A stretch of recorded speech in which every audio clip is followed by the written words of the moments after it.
जय हिंद दोस्तों। कल 26 जनवरी के दिन जो दिल्ली में हुआ बहुत ही शर्मनाक था ये। हम जब आज़ाद हुए थे तो हमने धर्मतंत्र को नहीं चुना था, लोकतंत्र को चुना था। धर्मतंत्र एक ऐसा तंत्र जिसमें राज्य का मुखिया या तो कोई धार्मिक नेता होता है या फिर राज्य के जो मुखिया होते हैं उन पर धार्मिक नेता का कंट्रोल होता है, नियंत्रण होता है, उसे धर्मतंत्र बोलते हैं। लेकिन हमने जो है आज़ादी के बाद विधि को चुना।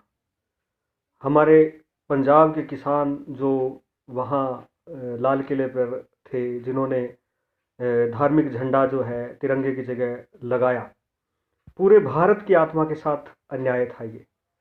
सोचिए, अगर कुछ मुट्ठी भर लोग ये समझते हैं कि 135 करोड़ लोगों की आन बान शान जो है तिरंगा, वो उसका सम्मान नहीं करते, तो फिर वो अपने धर्म का क्या सम्मान करेंगे? क्योंकि पंथ या धर्म राजनीति के लिए कभी नहीं बनते, वो मानवता के कल्याण के लिए बनते हैं। और जिस भी आदमी ने ये शर्मनाक करतूत की, 135 करोड़ भारतीयों का अपमान किया, उनकी मर्यादा जिसका वो सम्मान करते हैं उस पर चोट की, लोकतंत्र के मंदिर पे चोट की, जाहिर सी बात है उसे माफ़ नहीं किया जा सकता। हमारे जो भगत सिंह थे, हमारे शहीद सरदार भगत सिंह, वास्तव में सरदारी उन्हीं को पता थी क्या होती है। उन्होंने कभी ये जो पंथ के लोग वहाँ नारे लगा रहे थे, भगत सिंह तेरी सोच पे पहरा देंगे ठोक के, तो भाई भगत सिंह नास्तिक थे, उन्होंने कभी कभी भी भगवान का अस्तित्व स्वीकार नहीं किया। तो उनकी सोच का नाम लेकर आप किसी धर्म को देश के ऊपर कैसे प्रधानता प्रदान कर सकते हैं? कर्म भी त्यागूं, धर्म भी त्यागूं, देश की खातिर शर्म भी त्यागूं, ऐसा भगत सिंह ने कहा था।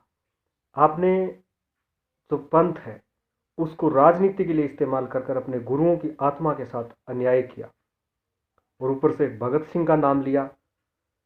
देखिए, वो नास्तिक थे, बात ये नहीं है, लेकिन जिस विचारधारा का झंडा आपने वहां लहराया है वो इस विचारधारा से नहीं थे, ये सत्य है। जब उनको फांसी दी गई तो वो लेनिन को पढ़ रहे थे। जेलर ने आके उनसे कहा कि आप अब भगवान का नाम ले लीजिए, आपकी फांसी का वक्त हो गया है। तो उन्होंने हंसकर कहा, नहीं, मैं जानता हूँ कि अब फांसी हो जाएगी, मेरा शरीर खत्म हो जाएगा और इसी के साथ मैं इस संसार से चला जाऊंगा, इसके बाद मेरा कोई अस्तित्व नहीं है। मैं जब तक जिया हूँ अपनी विचारधारा के साथ जिया हूँ, तो आज मैं मरूंगा तो अपनी विचारधारा के साथ ही मरूंगा।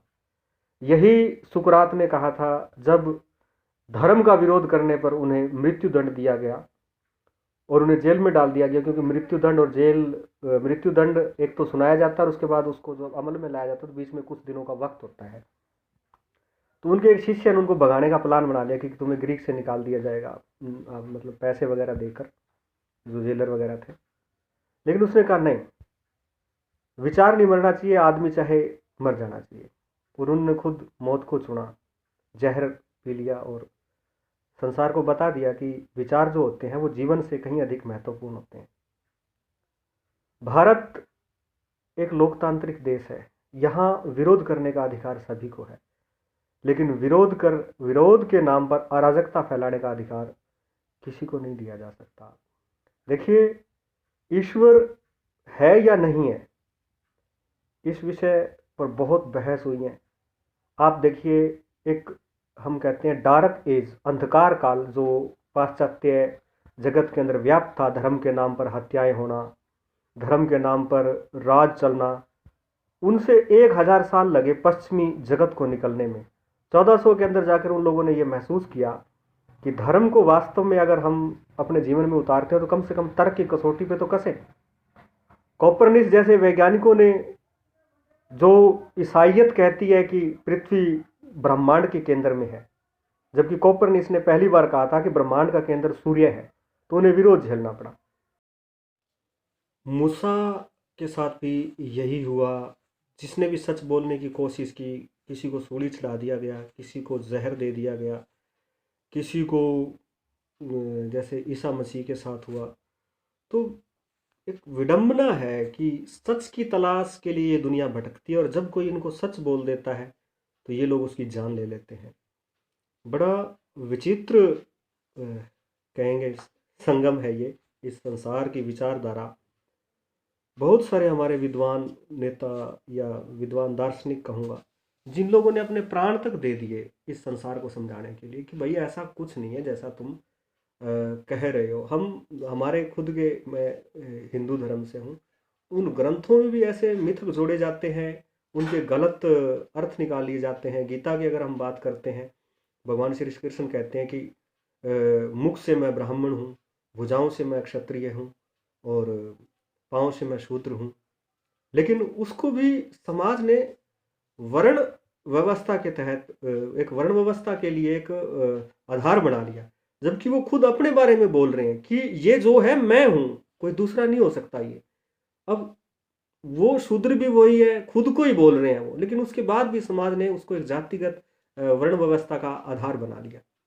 ऐसे ही हम रविदास की बात करते हैं, जब उन्होंने वास्तविक जो एक सेक्युलरिज्म, अगर मैं बात करूं, जो मेरी शिक्षा या जितना मुझे ज्ञान है कि वास्तविक सेक्युलरिज्म अगर श्री संत शिरोमणि श्री गुरु रविदास जी का अगर बेगमपुरा हम ग्रंथ पढ़ते हैं तो बिल्कुल सेक्युलरिज्म के दर्शन होते हैं आपको कि वास्तव में समानतावाद की जो परिभाषा थी उसका अगर कोई प्रथम प्रतिपादन किया गया तो संत शिरोमणि श्री रविदास जी के द्वारा किया गया था।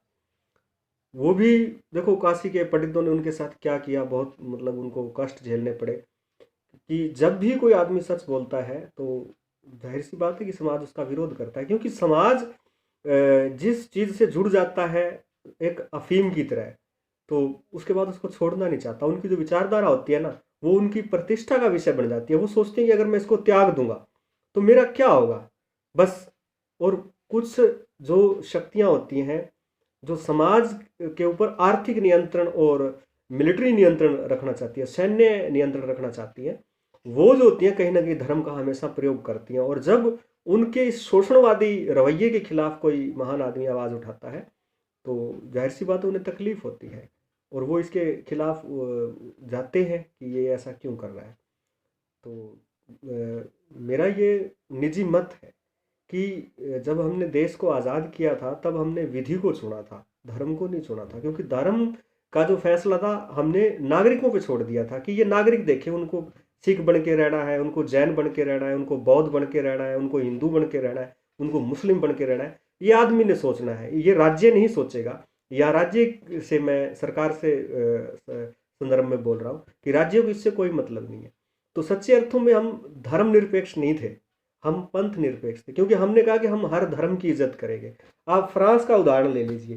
फ्रांस के अंदर अभी पिछले दिनों एक कानून आया था, साल डेढ़ साल पहले, कि स्कूल के अंदर कोई भी आदमी अपना धार्मिक चिन्ह पहन के नहीं जा सकता। तो उन्होंने साफ कह दिया था कि मुस्लिम बुर्का पहन के नहीं आ सकते, सिख पगड़ी लगा के नहीं आ सकते, और जो है ईसाई क्रॉस पहन के नहीं आ सकते। तो एकदम तटस्थ देश, उनको धर्म से कोई मतलब ही नहीं है।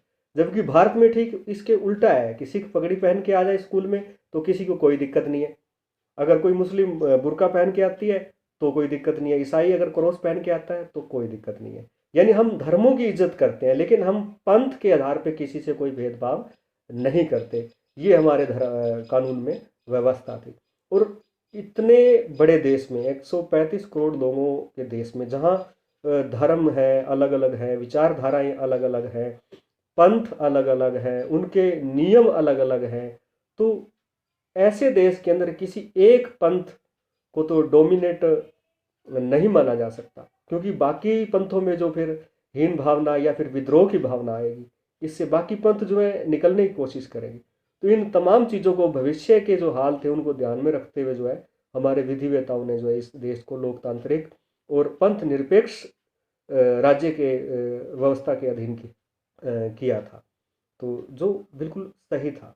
लेकिन आज जो हम देख रहे हैं, जो कल लाल किले पे किया गया, वो निहायत ही तकलीफ देह था। और जिस भी आदमी ने ये किया है तो हम ये कहेंगे कि वो एक अलोकतांत्रिक है, उसकी डेमोक्रेसी में कोई निष्ठा नहीं है।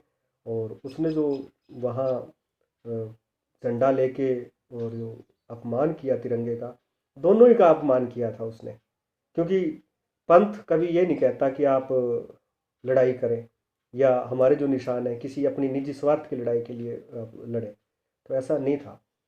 वो गलत था। तो ऐसे किसी भी कृत्य की जितनी भी निंदा की जाए वो कम है और किसी को भी इसका समर्थन नहीं करना चाहिए। धन्यवाद।